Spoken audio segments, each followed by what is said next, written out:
Oh my God. I gotta get my shit together. Gotta find this article. Yeah.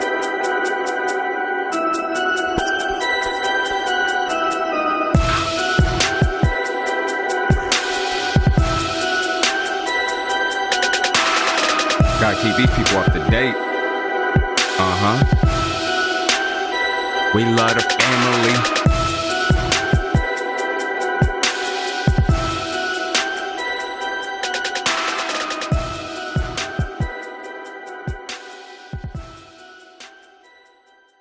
What is up? What is going on, Middle Thoughts family? Good afternoon. It is your starting host, introduction host, however you want to put it, main sound engineer of the show. My name is Cheat Code, and I'm going to be honest before I even get into the segments breakdown. The weather is beautiful outside, but that thing is hot. I needed the rain or something. Cool it down. Like I said, weather is hot. Now, today's episode, we're going to do something a little bit different. I call this segment a little bit of up-to-date sports news, and that's going to consist of 3 segments. The first segment being 2025 WNBA All-Star game. I'm going to give you down the rundown of that, what the day is, how they shooting, what the lineups is looking like. I'll take care of that. Followed up by, we got the man, the myth, the legend, the seed. He's going to cover segment number 2, which consists of the baseball All-Star game. He'll give you the rundown of how that's going. And then the best for last, something new I am actually very interested on hearing on this one. We got Coach Estrada, which is going to cover the 3rd segment of the Lacrosse Hall of Fame. Woo-hoo. Today we got some juicy information coming your way. And that's how we're going to wrap up the sports news segments. Now, how we're going to end in today's episode is with a bonus segment of the conspiracy theories. Stay tuned. Now we're getting ready to go start into that 2025 WNBA All-Star game. Watch her in the paint, watch her in the paint. She just took her ankle shooting and shoes after this game, cuz. All right, we getting ready to start this 2025 WNBA All-Star game talk. First things first, we got 2 team captains, which was decided by the fans and votes. Caitlin Clark is the first one, and then we got Team Napheesa Collier on the second. That being said, we're going to jump into some information. So as I stated, there's been 2 teams, Caitlin Clark, Team Napheesa. How the rundown really went, it was kind of looked like Caitlin got first, Napheesa went second, bounced back between. So here goes the lineup. So we got the first round, the starters that was going to be on the court for the selection. We got the team captain for Caitlin Clark, obviously, boom, she gets first pick. She decided to go with her fellow teammate, Aaliyah Boston, out of Indiana. She scooped her up. Now we got Team Napheesa. She goes with her first pick, which is technically the second pick of the draft.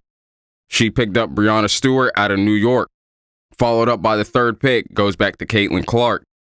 She picked up Sabrina, which is out of New York. So far, we got 2 New Yorkers in here. Pick number 4, going back to Team Napheesa. She done scooped up Alicia Gray from out of Atlanta. Not gonna lie, so far she looking strong. Go back to pick 5. This one took me by surprise. Caitlin Clark grabbed Asia Wilson off of Las Vegas Aces. Not a bad pick. Not a bad pick. And then we go back to pick 6. And then out of Seattle, Miss Nika. When it comes to rebounding in the paint, I like that one out of Seattle. Pick 7 goes back to Caitlin Clark. She picks up one of the Sabali twins. This one she grabs out of the Phoenix, the older one. And then for pick 8, back to Team Napheesa, she ended up picking Dallas. Paige. That girl's nice on the assists and scoring points. She picked up a decent point guard for there. Now we tap into the second team reserves. Napheesa gets the first pick in the second half. So she gets pick 9. Whew. She picked herself a dog. She ends up going with her fellow teammate, Courtney Williams, Minnesota. That chick knows how to move the rock. If it comes to jumpers, if she got to take one, she definitely doing that. Pick 10. Caitlin Clark answers back with my favorite, my baby, Kelsey Mitchell out of Indiana. That's another 3-point specialist that I personally like. That's actually going to be a matchup I would like to see. Followed by pick 11, we back on Team Napheesa. They just picking more and more of my favorites. They come out with Skylar Diggins out of Seattle. And then pick 12, Caitlin is funny. She's going to answer back by picking up Gabby Williams out of Seattle. So I want to kind of see how the two girls do on the same team. Now they're getting ready to be opposites. I want to see who's going to be the better half out of the two. Going back to pick 13, back to Team Nafisa. Whoo! This one was a steal. She scoops up Angel Reese out of Chicago. If y'all don't know about Angel Reese, excuse me if I get this slightly wrong, but this girl, if I'm correct, she has about like 6 to 7 consecutive games with double-doubles. That girl's not playing no games right now. Nafisa got that one. Going to pick 14, back to Caitlin. She picks up Sonia Citron out of Washington. Another good fill-in, so if Caitlin's probably off the field and they need somebody to push the ball with assists and to finish up with layups, Sonia is nice with the finesse layups. Watch that. Moving right on, pick 15, back to Team Nafisa. They actually get, I believe, the league leader when it comes to assists, Miss Alyssa Thomas out of Phoenix. I believe that's Mercury, and I'm pretty sure they are the number 2 out of the league. Going back to pick 16, Caitlin. She gets Kiki out of Washington. Kiki's definitely good for when it comes to the paint and it comes to the rebounds. Pick 17, going back to Team Nafisa. Ooh, she gets, I'm pretty sure this is like fan favorites right here. She picks Kelsey Plum out of Los Angeles Sparks. I actually want to see what Kelsey is going to bring to the table with all the other veterans on that team too. Pick 18, Caitlin picks up Jackie Young out of Las Vegas. And then we're going to finish off with pick 19. It looks like Team Nafisa had Renee Howard out of Atlanta. And then Caitlin Clark went to pick 20 with Kayla Thornton out of the Golden State. So right there are some interesting names across the board. We'll start off with Team Clark. I'm going to say my personal favorites on who she grabbed would have been definitely Miss Aaliyah Boston, definitely Sabrina out of New York, Asia Wilson, Kelsey Mitchell, Gabby Williams, Sonia Citron. I would say Kiki for the rebounds, and then most likely Kayla. So I say, if anything, she probably maybe missed 2 out of anything out of that pack. Now, Team Miss Nafisa. First off, we're going to start off. She got Brianna Stewart, followed up by Miss Alicia Gray. Then we got Miss Nika. Then we got Paige, followed by Courtney Williams, Skylar Diggins, Angel Reese, Alyssa Thomas, Kelsey Plum, Renee Howard. So practically what I'm seeing from Team Nafisa's team, she's probably got about like 2 people for post work in the paint. And then it looked like she grabbed a nice set of point guards and a decent amount of shooting guards. If it's my take on this one, I'm definitely calling Team Nafisa's probably going to walk out with the dub. That roster looking crazy right now. I'm not even going to hold you. So how the All-Stars is going to go down, I believe it's going to be 8:30 on July 19th. They're going to be broadcasting it. I believe it was Disney Plus, I believe ESPN Plus, and there was one more. I'd have to double check that, but you can always go check that out. Just check them out on the WNBA app. They're going to have all that information under the All-Star draft. And on the 18th of July, they're going to be doing a 3-point specialist contest shoot. So go definitely check those both out. Shout outs to the women in the WNBA for what they do. We appreciate you. Now, going into this next segment, as always, the man, the myth, the legend, Aseed, go ahead and give us a little breakdown of this All-Star for the baseball field, please.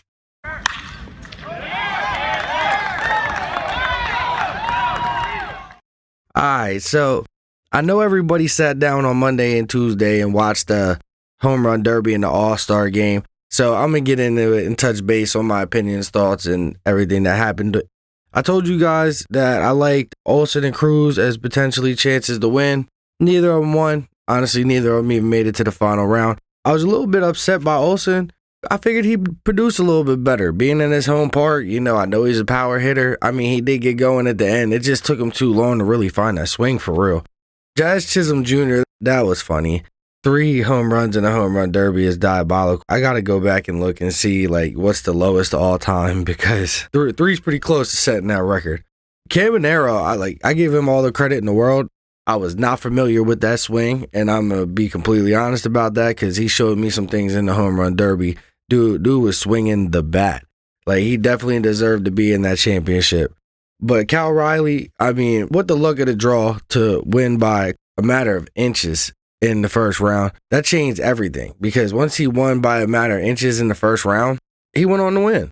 And like he got his swing together that first round. He looked a little rusty, didn't really have everything, but he had a good round. He had just a good enough round to get him in. But then that second and third round, his dad locked in and started putting the ball right where he wanted him, and he had that swing, and it was just rocking. I mean, he went up against O'Neal Cruz in the second round. That was as close to a perfect round as you were going to see in a home run derby. I'm going to be honest. I was sitting there watching it, and I was just amazed because it was like every single ball that he hit made it to the wall. Like, even the ones that didn't get out of the park, like, they all made it almost to the wall. So, and some of them even hit off of the wall. One last note, really. My man stealing that home run in the finals was funny. That was funny work. He waited his whole life for that. But good catch, by the way. Good catch. We all know that Cal Raleigh won against Caminero 18-15.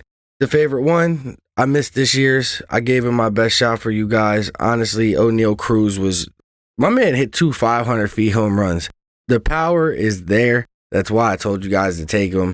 Maybe next year, we'll see. Every year is a different set of groups. So we're going to roll right into the All-Star game.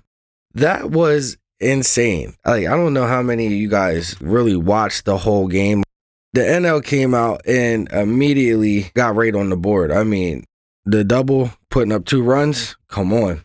Paul Skeens, another game. He doesn't get a win. They at least produce runs for him. Giving up a 6-run lead is crazy. As the AL squad, you go down 6 runs in the 6th inning.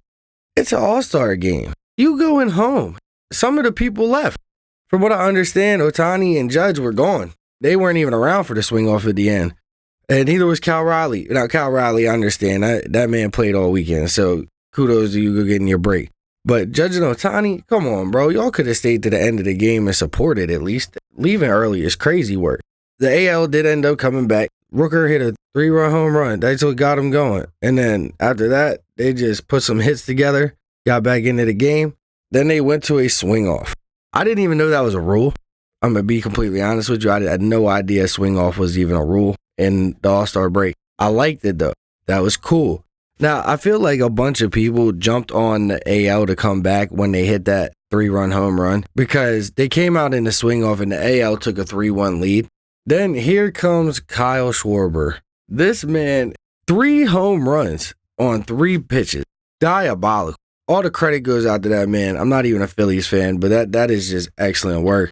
Put his team in position to win, and then they went on and finished it out.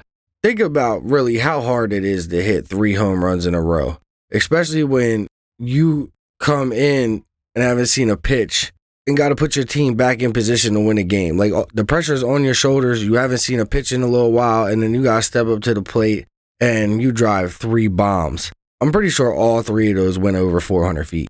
I said, shout out to the NL. I called the NL. I like the NL winning this year. The line was a pick'em, so it wasn't even really worth betting on, if we're being honest. It was a good game. I enjoyed the All-Star break so far.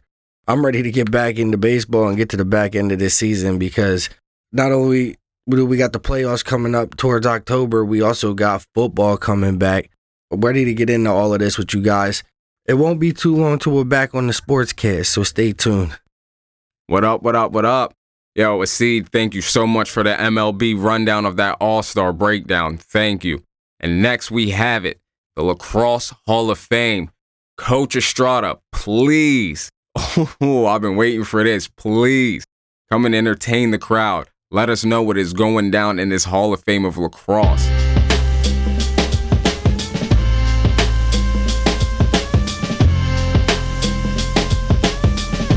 Damn, it feels good to be a Laxa. What up, what up? Yo, that was the jam back in the day, back when we were at college, back in the early 2000s. Not trying to date myself, but y'all know what's up.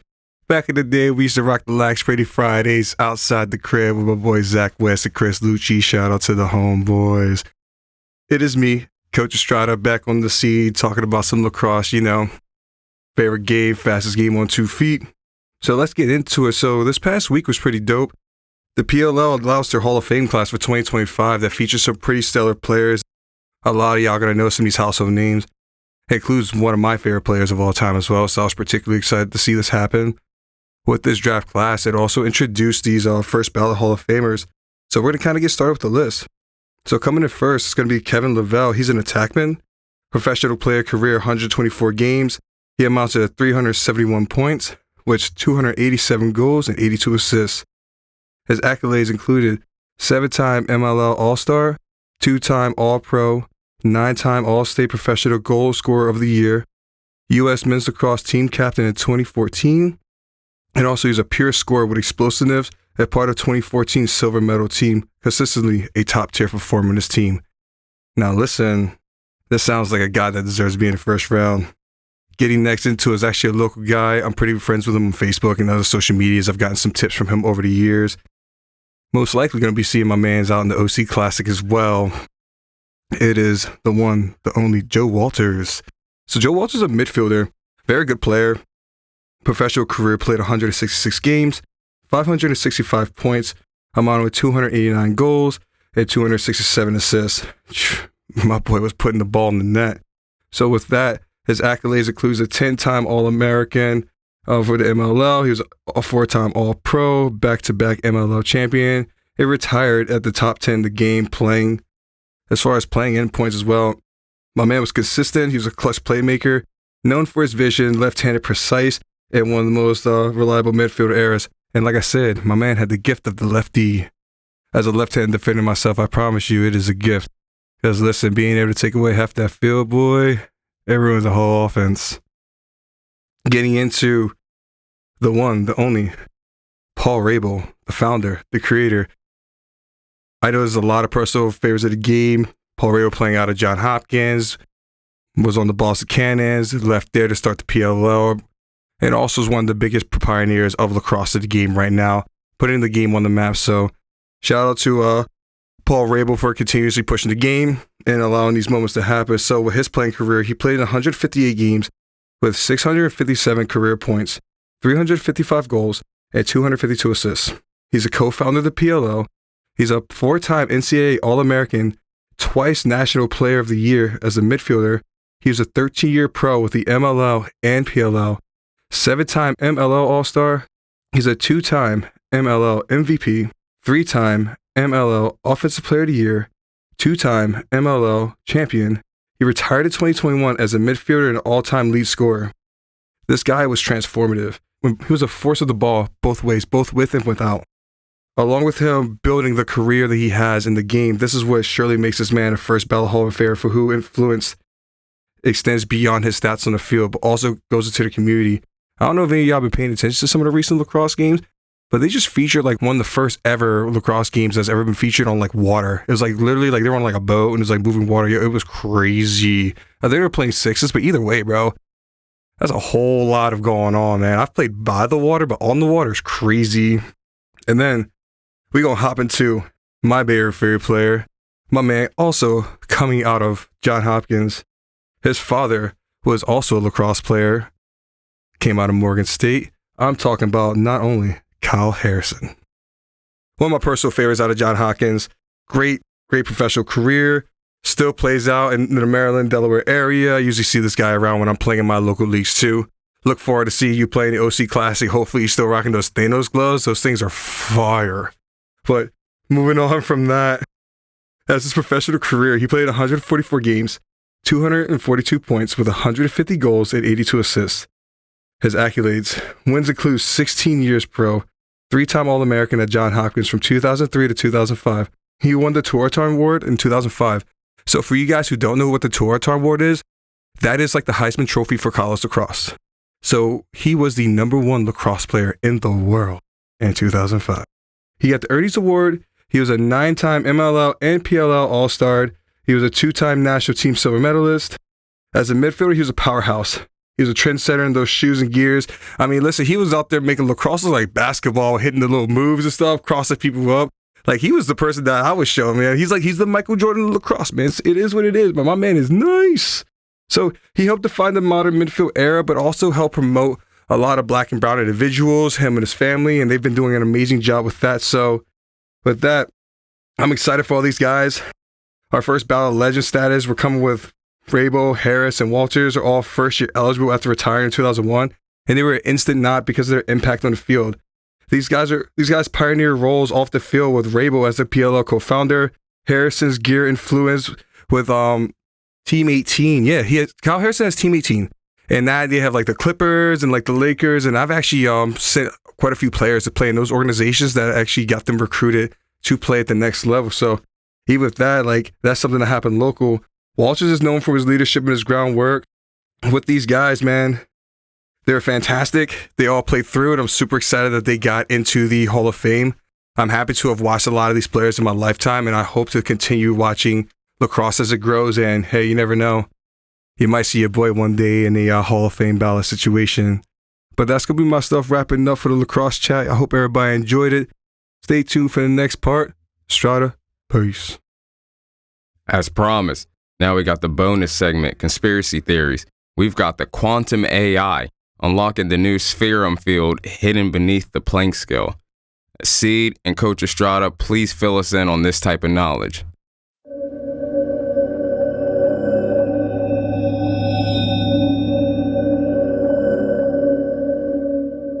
All right, let's talk about this wild video that just popped up on my feed. Supposedly, a quantum AI just unlocked the Seraphim.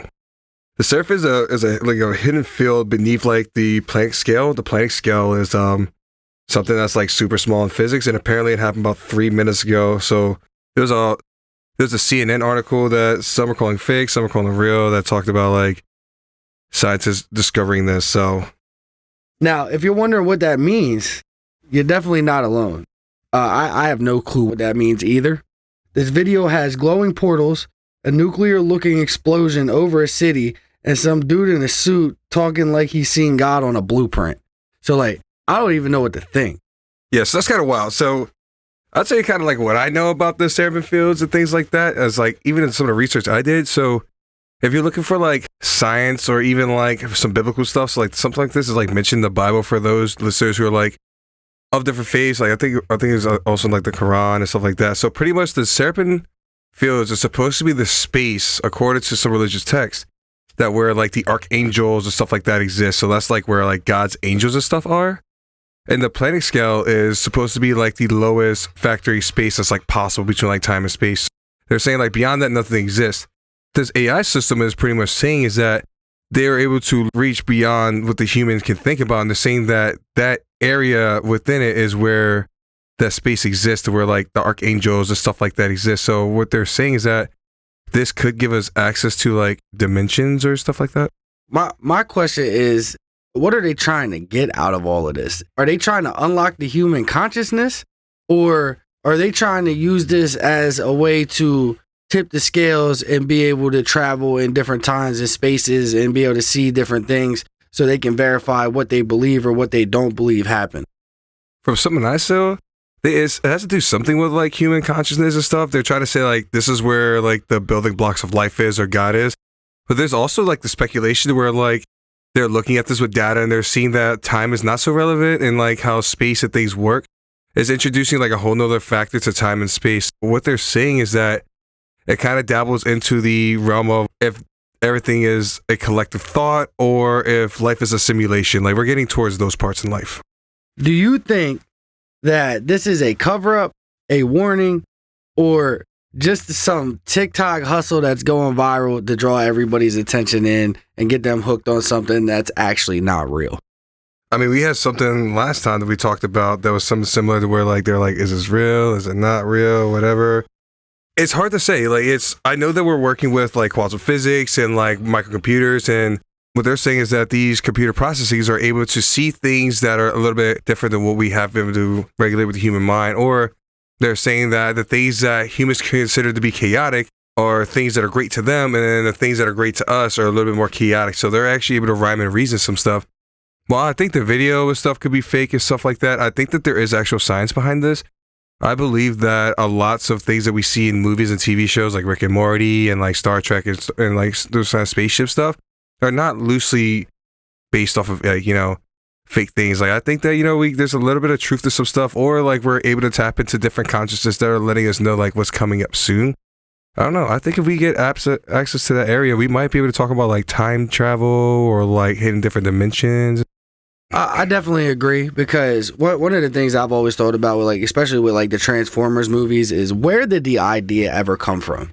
Where did you ever get the idea to come up with a planet coming and taking over another planet, or these alien bodic beings being able to travel through space and time in an instant and do what they do. Now, obviously, it's science fiction. None of it's actually real. It's not what they put on the screen that really piques the interest. It's the real idea behind it. Because even in, I forget which Transformers movie it was, but even in one of them, they went to Antarctica and found one of these beings frozen in time. You're not allowed to go to Antarctica.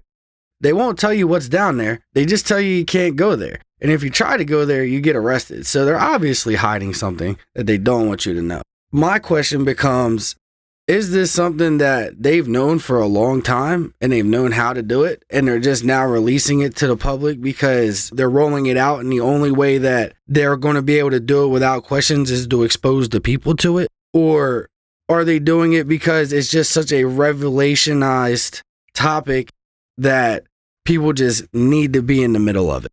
I think because the world has access to so much technology, such as smartphones and like computers and the internet and AI systems, that it's kind of hard to like hide some things anymore. So I understand the AI systems have the ability to make fake videos or fake photos or stuff like that. Like me personally, I use AI systems to do a lot of different things. I use it as a personal assistant at times, which highly recommend. So even with that, like I could see that these are things that are quite predicting the future, or they're just like they're exposing truth. So it's going to be hard to hide things when you get asked an AI says, hey, scan the entire internet for this information. Like they're going to piece things together. Or if you ask it, hey, what do you think about this? It's going to be able to sort things. Shoot, think about us with our podcast. I asked AI systems just to give us a review of how you think they were doing. And they give us actual reviews and feedbacks for it. Even with that, like, I believe the same thing, like with the Transformers and stuff like that, is like that stuff didn't come from nowhere. Like Superman, same story too, like World War, Dragon Ball Z. I think all of that stuff is loosely based off of planet Nibiru with the Anunnaki. Is this Anunnaki planet, I'm sorry, what did you call it? Nibiru. Nibiru? Did I pronounce that correctly? I could be saying it wrong too, but I'm sure somebody in the comments will correct me. All right, well, we're going to call it Nibiru for now. Do you think that, because they have said that they found evidence that this planet exists, they just don't know where it is. Do you think that it is possible that there is another planet in our solar system that gets close enough to Earth for long enough for them to be able to basically come here? And if that is the case, would you be able to see the planet approaching as it came in? I think throughout human history, where we have these great natural disasters and stuff like that, and like these prehistoric, like chaotic episodes that happen on our planet that cause like these mass extinctions. I don't think all of these mass extinctions were quote unquote just from like asteroids and things impacting the Earth in the earlier times. Because I mean, why hasn't nothing like that happened in our lifetime? It's like a great extinction should have happened, at least in the human books that we've had so far. At least that's how I look at it. I think as it gets closer, because it's bigger than our planet, I believe, and I think it only comes around in its orbit every so many years. So I think when it gets close enough is when we start getting these catastrophic events like flooding and all these other storms and earthquakes start happening, because it throws off the gravitational pull and things like that of our planet. And that makes a lot of sense, because one thing I learned when I was doing science and studying astrology is Jupiter actually is a mass reason why we don't get hit with more meteors as a planet, because its gravity pulls these meteors in and keeps them from getting here. But if you have a planet that size that comes past it, it can very much bring them with it. And Jupiter's effect is going to be very minimal, because if the planet itself is bigger and has a bigger gravitational pull, it's going to pull them asteroids right past it. And based on the trajectories that the scientists are talking about and the research that I've seen, they say that it goes out to the Oort cloud. The Oort cloud is nothing more than basically another asteroid belt, just way further out and with bigger rocks. If that goes out there and it's big enough to affect the gravity of these rocks and pull them out of orbit, it could very much slingshot them at us. That's exactly what I think happens, dog. And I think that's why we've had some of the things that we've had on our planet. But I also think that those are the great beings that you see in the textbooks, where they're like coming to and from, they're coming from the heavens, they're spreading information, and they had like their own war. Like there was like this gray versus reptile war that I've seen or something like that. And then even that gives you like the stories of some of the ancient civilizations like the Tartarians and like Atlantis and stuff like that. Like I don't think those stories are fake. It's like there's old maps too that exist of it. We were talking earlier and just going back and forth a little bit. I've seen reports Nothing that's like I've ever been seriously confirmed, but I've seen reports about glass shards being found that are radioactive and over 4,000 years old. Do you think that these beings were here within the last 4,000 years? Because one of the things that's always interests me throughout my years is you have AD and BC. BC is before Christ, AD is after death. But the thing about it is what are they counting? Why did it come down and then all of a sudden start going up? You don't just start counting stuff for no reason. You see what I'm saying? What are they tracking after that death? Are they tracking a cycle of this planet that's coming around until they come back? One research I've read suggests that there is a starting point or an event that happened in that space, and as time goes to current, we count up, and as time goes to the past, we count away. So we're always counting towards and away from one spot, from what I understand. Who determined that spot? So that's kind of how I feel about that one. I mean, it's a really good question if you think about it, but we'll probably never really know the answer to it. There's also research that says roughly every 10,000 years, there's catastrophic events that happen on this planet. They don't say that it's one thing or another or anything like that, but when you got something that massive, if it does exist and it gets that close to Earth, it wouldn't just cause floods and everything else like that. It would cause seismic activity. It would cause volcanoes to go crazy. It could even potentially cause new mountains to be formed. It would really just wreak havoc on the world that we live in. They continue to pump out new information and finding new people and pushing the timeline back further and further and further and further and further. As they keep doing this, they keep finding mass die-offs and resets. But they have no explanation for what causes them other than these mystical cosmic events or what things that happen on Earth, such as volcanoes, whatever the mass disaster is. With all of that being done, they find patterns. But the one thing about these patterns that they don't really have is a constant. When you have a pattern, there has to be a driving force. And if you can't find a driving force, then one has to be there somewhere. Will they confirm it? Only time will be able to tell. I personally believe it exists. I think there was always a great war. And a great war that had a time reset. Like, I don't believe the Sahara Desert and the wobble theory.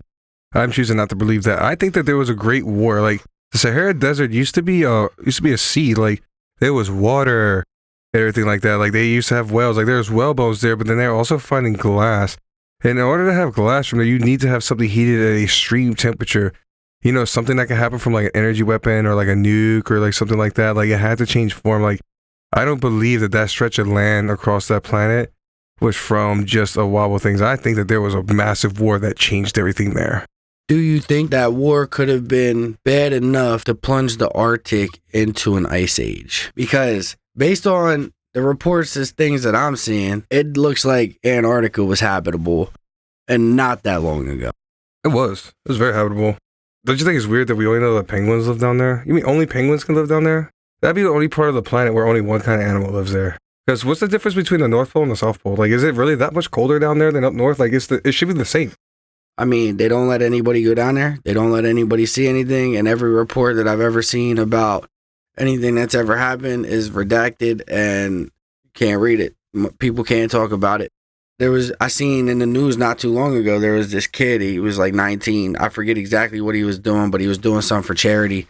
And he decided he was going to fly his personal plane to every different continent to raise money. And he flew it to Antarctica and landed the plane and was arrested instantly and charged with all kinds of like felonies and stuff because he took a plane to Antarctica. Why are you going to arrest somebody for raising money for charity just because you flew to Antarctica? What did you not want this man to see? Now, they talk about these huge holes down there, like these huge holes that just lead into the ice. That are so big that you wouldn't even be able to wrap your head around. Like, you're talking like football stadiums could just fall in these holes and disappear. So why don't they want you to know about them? What exists in them? That's a good question. We got to ask the crowd that too. Middle Thoughts fam, what do y'all think? Why don't you think we can go there? Do you believe in the ice wall? Do you think there's something down there? What you think? Let us know in the comments. And with that, we're going to leave you here with the thoughts. Hit the comment board with whatever you want to comment on. Give us topics to talk about, things that you want us to touch on. We're down to get into anything, explore anything, comment on anything. just let us know. And if you would like to get on the episode, feel free to shoot us an email and hit us an inbox with a DM. And we'd gladly let you guys on. We love guests, love talking to anybody about anything. So feel free to hit us up. And then until then, peace. A seat out. Middle Thoughts family. Want to say thank you guys so much for tuning in to this episode of the All-Star Break. We got something for y'all coming up tomorrow. I don't want to give away on what it is. Trust and believe. Stay tuned. And as always, like, comment, share, and subscribe. Most importantly, follow the links in the description. For those of you that have been missing out, I got you right here. Starting up in the lineup, we've got that bonfire.com/shop/alienware where you can get that cool alien tech. One more time, that bonfire.com/shop/alienware. Go ahead and cop that alien merch. And double check every week because we're always posting up something new. Secondly, we got the Apple Podcast for you Apple users specifically. Go ahead and check that out down in the description. Followed up by your Spotifyers. We definitely got the Spotify playlist for you guys. Coming in fourth, we've got the Instagram for the people that like to flick up flicks and everything. Also in condition, so if you want the longer versions of full episodes, check us out on that Middle Thoughts Podcast YouTube. We definitely got you for anything that you missed from the shorts to the long episodes. Please don't sleep on that. Followed up by number 6, we've got the Savage Shorts editing services. You need highlights, you need business modules created. Please do not hesitate to go check them services out. It's going to get you right, I promise. Followed up, we have the newbie, the liquid hydration multiplier.